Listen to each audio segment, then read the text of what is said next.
Item ಯಾವುದೇ ಇರಲಿ try ಮಾಡಿ ಆಚಿ ಚಿಕನ್ ಮಸಾಲಾ.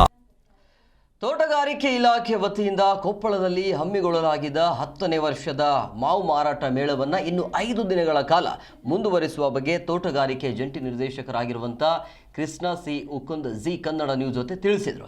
ರೈತರಿಂದ ನೇರವಾಗಿ ಗ್ರಾಹಕರಿಗೆ ಜಿಲ್ಲೆಯಲ್ಲಿ ಬೆಳೆಯಲಾಗ್ತಾ ಇರುವಂತಹ ಮಾವು ಬೆಳೆಗೆ ಉತ್ತಮ ಮಾರುಕಟ್ಟೆ ಒದಗಿಸುವ ಮತ್ತು ಕೊಪ್ಪಳ ಜಿಲ್ಲೆಯ ನಾಗರಿಕರಿಗೆ ಉತ್ತಮ ಗುಣಮಟ್ಟದ ಹಣ್ಣುಗಳನ್ನು ರೈತರಿಂದ ನೇರವಾಗಿ ಗ್ರಾಹಕರಿಗೆ ಒದಗಿಸುವ ಉದ್ದೇಶದಿಂದ ಮೇ 12ರಿಂದ 22ರವರೆಗೆ ಆಯೋಜಿಸಲಾಗಿತ್ತು. ಸೊ ಈಗ ರೈತರು ಹಾಗೂ ಗ್ರಾಹಕರ ಒತ್ತಾಯದ ಮೇರೆಗೆ ಮಾವು ಮಾರಾಟ ಮೇಳವನ್ನು ಇನ್ನು 5 ದಿನಗಳ ಕಾಲ ಅಂದರೆ ಮೇ 27 ಅಂದರೆ ಬುಧವಾರದವರೆಗೆ ಮುಂದುವರಿಸಲಾಗುತ್ತೆ ಅಂತ ಹೇಳಿದರು. ಇನ್ನು ರೈತರು ಹಾಗೂ ಜಿಲ್ಲೆಯ ಗ್ರಾಹಕರಿಗೆ ಇದರ ಸದುಪಯೋಗ ಪಡೆದುಕೊಳ್ಳುವಂತೆ ಮನವಿ ಮಾಡಿಕೊಂಡರು.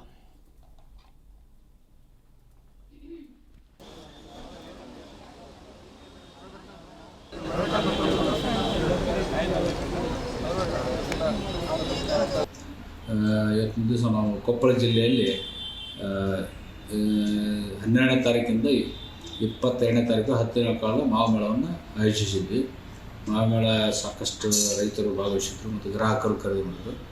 ಮತ್ತು ಈಗಾಗಲೇ ಮುಗಿದಿತ್ತು ಮತ್ತು ನಾವು ಇನ್ನೂ 5 ದಿನಗಳ ಕಾಲ ಮತ್ತೆ ಮುಂದುವರಿಸ್ತಾ ಇದ್ದೀವಿ ರೈತರು ಮತ್ತು ಗ್ರಾಹಕರ ಬೇಡಿಕೆ ಮೇರೆಗೆ. ಯಾಕಂತ ಹೇಳಿದ್ರೆ ರೈತರು ಸಹ ಇನ್ನೂ ಒಂದು 5 ದಿವಸ ಮಾಡಿ ಅಂತ ಹೇಳಿದರು, ಗ್ರಾಹಕರು ಇರಲಿ ಇನ್ನೂ ಒಂದು 5 ದಿವಸ ಮುಂದುವರಿಸ್ತಾರೆ ಅಂತ ಹೇಳಿದರು.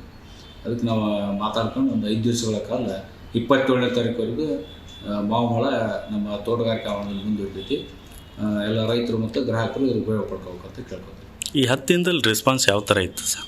10 ದಿನಗಳ ನಡೆದ ಮೇಳದಲ್ಲಿ ಸಾಕಷ್ಟು ರೆಸ್ಪಾನ್ಸ್ ಅಂತ. ಯಾಕಂತ ಹೇಳಿದ್ರೆ